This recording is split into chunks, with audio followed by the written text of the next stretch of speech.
కామాక్షి పరదేవతని ప్రత్యేకించి వసంత నవరాత్రులలో ఆరాధించి తీరాలి. ఎందుకని అంటే చైత్రమాసంలో శుక్లపక్షంలో పాడ్యమి లగాయితూ వసంత నవరాత్రులు జరుగుతాయి.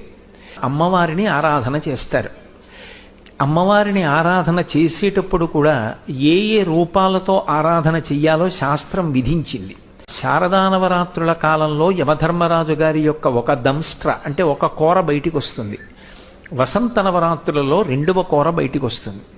అది శారదా నవరాత్రులకి వసంత నవరాత్రులకి కాలంలో ఉండేటటువంటి ఒక ఉగ్రతతో కూడుకున్నటువంటి లక్షణం. ఆ సమయంలో జనక్షయం అవుతుంది, ప్రమాదాలు జరుగుతాయి.